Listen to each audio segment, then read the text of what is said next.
ఏం లొల్లురా నాయన. రాష్ట్రంలో పోతే దేశంలో పోతే రాష్ట్రంలో ఏనొకాడ ఏదో ఒకటి లొలి ఉడుతూనే ఉన్నది.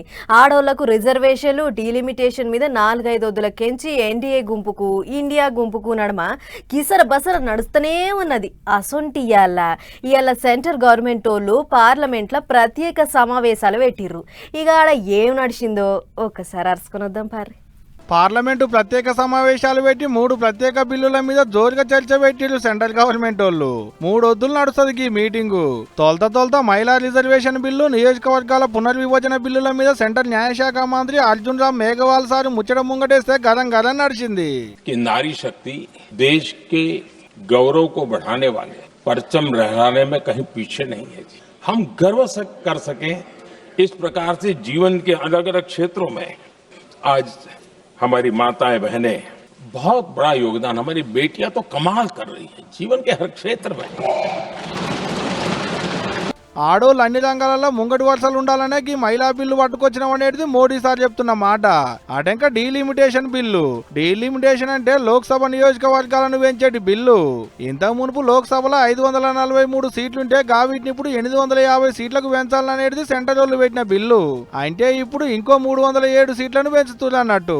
మొత్తంలో 815 రాష్ట్రాలకు తదిమ 35 కేంద్ర పాలిత ప్రాంతాలకు పంచాలనేది సెంటర్ వాళ్ళు పెట్టిన ప్రతిపాదన. అది కూడా 2011 జనాభా లెక్కల ప్రకారం పంచుతారట. అంటే ఎక్కువ మంది ఉన్న రాష్ట్రాలకు ఎక్కువ సీట్లు, తక్కువ మంది ఉన్న రాష్ట్రాలకు తక్కువ సీట్లు వస్తాయి అన్నట్టు. చైల్డ్కి డీలిమిటేషన్ బిల్లుతో దక్షిణ భారతదేశంలో ఉన్న రాష్ట్రాలకు నష్టం జరుగుతుందని దక్షిణంలో ఉన్న రాష్ట్రాల సీఎంలంతా జంగులేపీలు అన్నట్టు. ఇప్పుడు తమిళనాడు సీఎం స్టాలిన్ సార్ అయితే ఏకంగా సెంటర్ వాళ్ళు పెట్టిన డీలిమిటేషన్ బిల్లు కాగితాలకు నిప్పంటిచ్చి నిరసన చేసిండు గీతీలుగా. ఇటు మనోళ్ళు కూడా గట్టినే అరుచుకుంటారు సెంట్రల్ గవర్నమెంట్ ను. అయితే కేంద్రం ఇప్పుడు ఏం చెప్తుందంటే అన్ని రాష్ట్రాల్లో కూడా 50% బ్లాంకెట్ గా పెంచుతాము, దానివల్ల మీకు నష్టం జరగదని చెప్తుంది. చూడ్డానికి ఉపరితలం మీద మాత్రం కరెక్ట్ అనిపిస్తుంది ఆర్గ్యుమెంట్. కానీ రేపు పొద్దున తెలంగాణలో పెరిగిన సీట్లతోని బీహార్లోనో ఉత్తరప్రదేశ్లోనో రాజస్థాన్లో పెరిగిన సీట్లతో కంపేర్ చేసుకున్నప్పుడు మన పాత్ర అనేటటువంటిది రాజకీయంగా చాలా తగ్గుతుంది పార్లమెంట్లో. ఇప్పుడు 3.13% ఉంది మా తెలంగాణ రిప్రజెంటేషన్ పార్లమెంట్లో. ఆ 3.13% రిప్రజెంటేషన్ తెలంగాణ తగ్గకుండా ఉంటేనే మాకు ఆమోదయోగ్యం అవుతుంది. లేదంటే మాత్రం తెలంగాణ ప్రజలు రోడ్ల మీదకి వచ్చి మరో తెలంగాణ ఉద్యమం చేయాల్సి వస్తుంది. ఇక ఏమైతుందో ఏమో కానీ మొత్తం 3 వద్దులు నడిచేటి పార్లమెంటు ప్రత్యేక సమావేశాలలో తొలతనాడు గరం మీద నడిచినాయి ముచ్చట్లు. చూడాలే మరి తదిమ 2 వద్దులు ఇంకెట నడుస్తాయో, ఆఖరికి ఆ బిల్లు పంచాది ఏమైతుందో అనేది రేపు.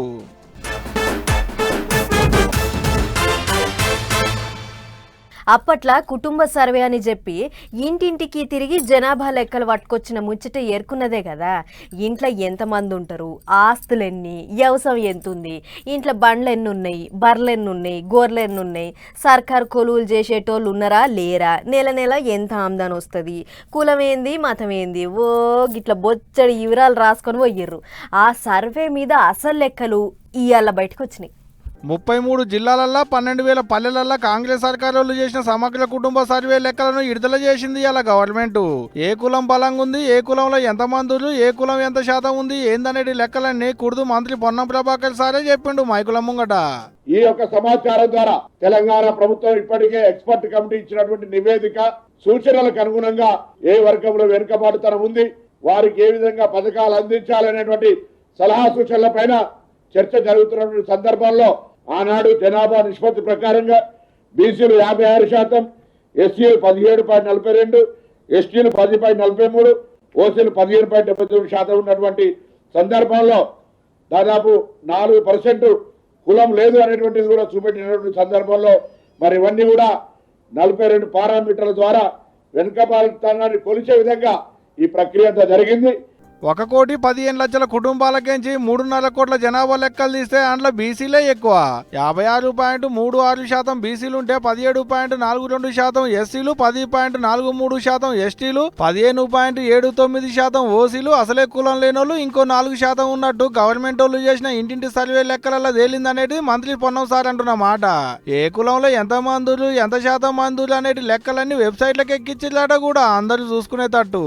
ఇది ప్రభుత్వం ఎక్కడ కూడా ఎటువంటి చిన్న పొరపాటు లేకుండా క్షేత్రస్థాయిలో ప్రణాళికాబద్ధంగా ప్లానింగ్ డిపార్ట్మెంట్ నుంచి 1,03,000 మంది ప్రభుత్వ ఉద్యోగుల ద్వారా చేపట్టినటువంటి సమాచారం ఈ రోజు కూడా తెలంగాణ ప్రభుత్వం దగ్గర ఎవరికైనా ఎక్కడైనా ఏదైనా ఊరుకు సంబంధించిన అనుమానం ఉంటే అక్కడ ఉండేటువంటి లెక్క ప్రకారంగా ఏదైనా ఇబ్బంది అనిపించినా ఈ ప్రభుత్వం వారికి పారదర్శకంగా ప్రదర్శించడానికి కూడా సిద్ధంగా ఉన్నాం. తెలంగాణలో షెయి పార్టీ సర్కార్ వచ్చినాక సమగ్ర కుటుంబ సర్వే పేరుతోని ఇంటింటికి పోయిళ్ళు, క్వశ్చన్ల మీద క్వశ్చన్లు అడిగిళ్ళు, వివరాలు రాసుకొని వచ్చిళ్ళు. ఒక్కొక్క ఇంటికి పోయి ఏం తక్కువ 76 ప్రశ్నలు అడిగి వివరాలన్నీ కుల్లం రాసుకొని వచ్చిళ్ళు. అట్లాగప్పుడు చేసిన సర్వే లెక్కలన్నీ ఒక్కతానేసి దేనికి దానికి లెక్కలన్నీ తీసి ఏ కులంలో ఎంతమందులు, ఏ కులానికి ఎంత బలం ఉంది, ఆడోళ్ళు ఎంతమంది, మొగోళ్ళు ఎంతమంది, చదువుకున్నోళ్ళు ఎంతమంది, చదువు రానోళ్ళు ఎంతమంది అనేది లెక్కలన్నీ ఇవాళ విడుదల చేసిళ్ళు అన్నట్టు.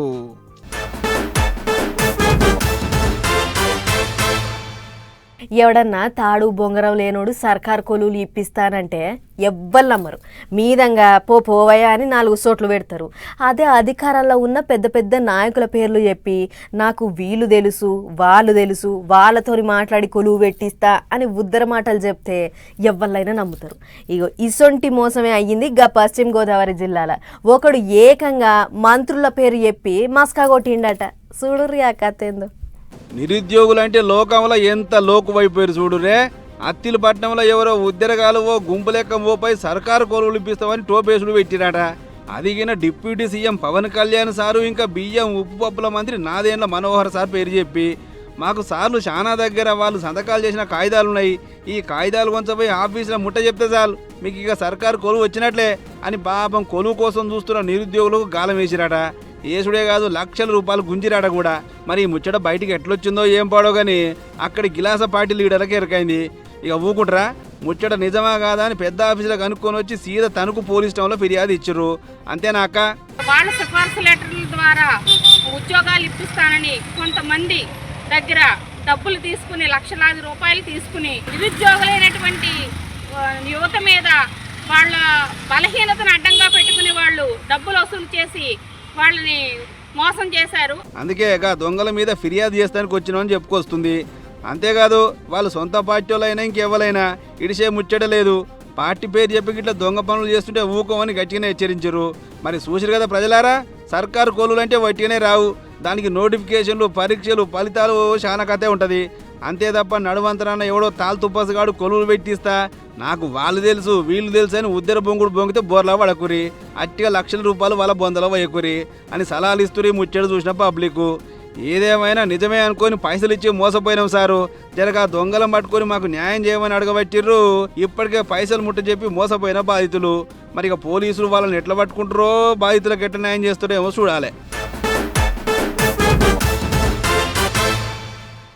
చాలా మంది సర్కార్ బడి పంతుల పనితనం ఎట్లుంటుందంటే యాళ్లకు బడికొచ్చినామా, మన పాఠం ఏందో మనం చెప్పుకున్నామా, అవతల పడ్డామా అన్నట్లే చేస్తుంటారు. కానీ అండ్ల కూడా కొందరు సార్లు సమాజం మంచి కోసం తనలాడుతుంటారు అన్నట్లు గా మహబాద్ జిల్లాలో చదువు చెప్పే ఓ సర్కార్ బడి పంతులు ట్రాఫిక్ రూల్స్ మీద ఏదో ఇచ్చంత్రమైన ఉపాయం చేసిండట. పాండ్రి సార్ చేసిన గా ఇచ్చంత్రం ఏందో మనం కూడా చూద్దాం. దినం రోడ్ల మీద బైక్ టక్కర్ అయి జీవు పోయిన వాళ్ళను ఎంతో మందిని చూస్తుంటాం కదా. అవగా టక్కర్ అయితే ఏమవుతుంది ఏం కథ అనేది కండ్ల కట్టినట్టు చూపించుడు రామచందర్ అనేకి సర్కారు బడిసారు. అదిగిన పొలగాన్లతోని ఓ నాటిక లెక్క వేయించి మొదలు హెల్మెట్ లేకుండా స్టైల్గా బండి మీద పోతే ఏమైతే అనేది చూపిస్తుర్రు. చూద్దాం ఇక. చాలు చేయరా చిన్న బండి, చాలు చేయి కిక్కు కొట్టిండి ఇక బండి చాలైంది ఇక పోని.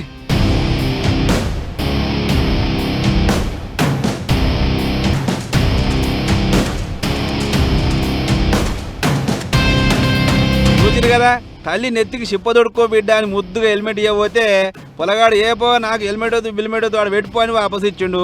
సీన్ కట్ చేస్తే జర్ర చేపట్లంటే టక్కర అయింది. పొలగాడు నెత్తికి దెబ్బలు తగిలి గిల్ల కొట్టుకుండు. ఇది ఒక్క సైడ్ ముచ్చట. ఇక అట్లనే నెత్తికి హెల్మెట్ పెట్టుకొని పోతే ఏమవుతుంది, పెట్టుకోకుండా పోతే ఏమవుతుంది అనేది 2 కలిపి చూపిస్తున్నారు. అది ఈయన చూద్దాం.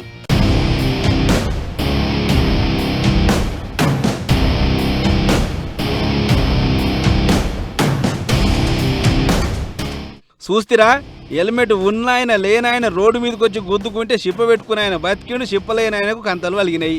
ఇక టక్కర్ ఆయనకి ఏమవుతుంది, పోలీస్ కేసులు దాఖల పాలే కదా. అందుకే నరసమ్మలు వచ్చి దెబ్బలు తాకిన ఆయనకు కట్లు కట్టి సూది మందులు ఇచ్చిర్రు. ఇగో మీ కథ సుత గిట్టన అయితే సుమా, ఎంత పెద్ద టక్కర్ అయినా సరే నెత్తికి హెల్మెట్ ఉంటే పానాలతో బయటపడే ఛాన్స్ ఉంది. అదే కనుక లేకుంటే భూమి మీద మీ నూకలు ఒడిచినట్లే అని చెప్పకనే చెప్పించుడు రామచంద్ర సారు. అన్నట్లు ఈ ఇచ్చంతరమైన నాటిక మహిబాద్ జిల్లా కొత్తగూడెం మండలం కార్లాయి ఊరి చిన్నబల్లి అయింది. ఇక నాటికంతా అయిపోయినాక ట్రాఫిక్ రూల్స్ మా బాబులకు చెప్తాం, హెల్మెట్ తప్పకుండా పెట్టిస్తాం, ట్రాఫిక్ రూల్స్ వాళ్ళకు సుత వివరిస్తామని పొలగాళ్ళతో విమానం తినిపించిన బడిసార్లు నాగేశ్వరరావు ఇంకా రామచందరు. ఇదేమైనా పొలగాళ్ళు మాత్రం ఎవ్వల పాత్రలో వాళ్ళు జీవించిరు పో.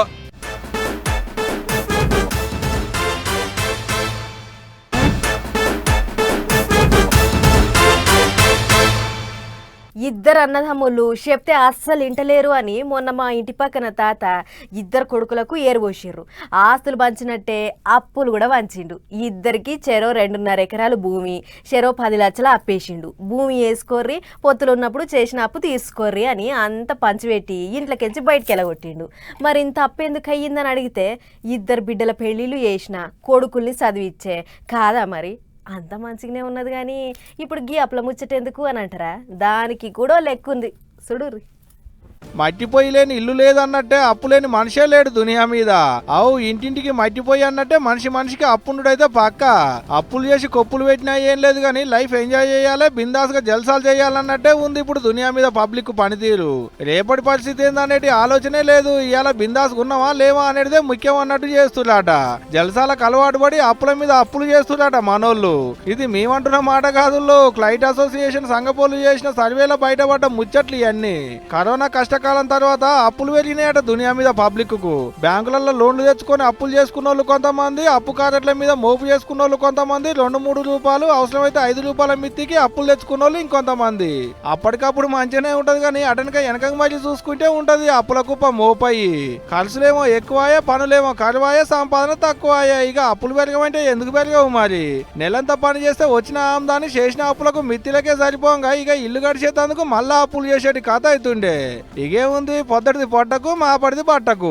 పిల్ల తల్లంత అయినట్టు చేసిన అప్పులకు మిత్తిలే అసలు అంత అవుతుంటాయి. మరి మోసే అంత బరువే మోయాలే కానీ లేనిపోని బరువు మెడల మీద పెట్టుకొని మెడలు కొట్టుకునేటి పని చేసుకోకూలే అన్నలు. ఏం చెప్తున్నా?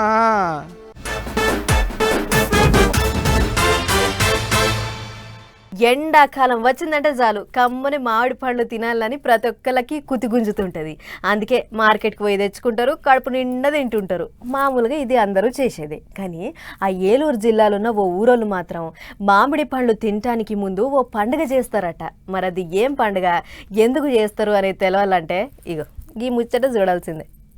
ఆదివాసీ గిరిజనుల ఆచార సాంప్రదాయాలు ఎంత గొప్పగుంటాయో చూడుర్రి. వాళ్ళు ఉండేదే కొండలు గుట్టల పొంటి. ఎటు చూసినా పచ్చటి చెట్లు, ఆ చెట్లకు నిగనిగలాడే పండ్లు ఫలాలు. నచ్చినది ఎంపుకొని తినొచ్చు. కానీ పండ్లు ఇచ్చేగా అడవి తల్లికి పబ్బతి వట్టినాకనే పండ్లు తినాలనే ఆచారం ఇప్పటికీ నడుస్తూనే ఉంది ఏలూరు జిల్లాల. అసలు ముచ్చట ఏందంటే బుట్టాయిగూడెం మండలం పులిరామన్నగూడెం పంచాయతీలున్న వీరంపాలెం, ఉప్పరిల్లి, ముంజులూరు, గిన్నెపల్లి ఇంకా కమ్మయ్యకుంటలుండే ఆదివాసీ గిరిజనులు మామిడి పండ్ల సీజన్ వచ్చిందంటే చాలు మొదలు మామిడి పండుగ చేస్తారు. అంటే మామిడి పండ్లను తినకుండా వాళ్ళ ఇష్ట దైవాలకు నైవేద్యంగా పెట్టే కార్యం అన్నట్లు. ఇక ఈ పండుగల మొదలు దేవుని కాడ పటం వేసి ఆకులల్ల పులిగం బువ్వ, డొప్పలల్ల కళ్ళు సాక పోసి మామిడికాయలను సమర్పిస్తారు. అటెంక ఊదిబత్తీలు ముట్టించి కొబ్బరికాయ కొట్టినాక ఇక గూడెం అంతా పబ్బతి పట్టి డోలు దరువుల నడుమ డాన్సులాడిర్రు గీ తీర్ల.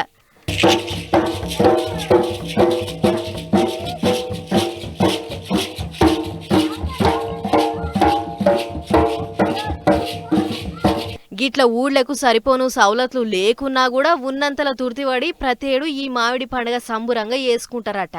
అన్నట్లు ఈ పండుగ చేసేదాకా ఊళ్ళే ఒక్కళ్ళు కూడా మామిడికాయలు తినరు, చెట్ల మీదకించి తెంపరు. దేవునికి మామిడి పండ్ల నైవేద్యం పెట్టినాకనే తినుడైనా ఇంకేదైనా.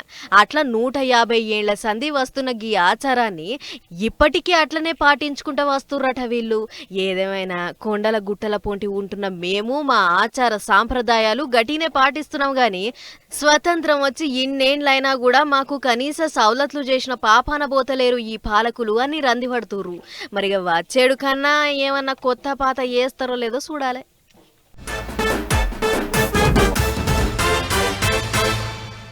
మొన్నో పిల్లగాడు పరీక్షలో ఏం రాసిండో ఏరుకున్నదే కదా, సార్ నన్ను పరీక్షలో జర్ర పాస్ చేయుర్రి, నేను చదువుకునే ఏం రాలేదు, గరీబోళ్ళం, జర్ర పాస్ మార్కులు వేసన్నా నన్ను బయట పడేయుర్రి అని సార్ కాలు మొక్కుతున్నట్లు బొమ్మ గీసిన ముచ్చట యాదుకుంది కదా, మన పటాస్ వార్తలల్లో కూడా చూపించినాం.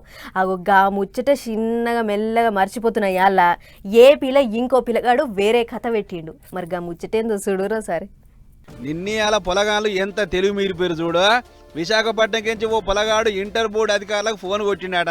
సార్ నేను పరీక్ష చక్కగా రాయలే సార్, క్వశ్చన్ పేపర్ని అడిదిప్పి ఇడిదిప్పి 3 మాటలు రాసిన, మొత్తానికి మీరు తుర్తి పడతాడైతే పేపర్ అయితే నింపిన, జర నన్ను పాస్ చేయరి పుణ్యం ఉంటుందని చెప్పి అడిగిండాట. ఆడికే ఆగలే, వట్టిగానే కాదు సార్, నా పరీక్ష పేపర్లో పైసలు పెట్టినా, గా పైసలు తీసుకొనైనా నా ముఖం చూడురి, జర మీ పేరు యాది పెట్టుకుంటా, మీ మేలు ఈ జన్మల మరవను అని అడిగిండాట.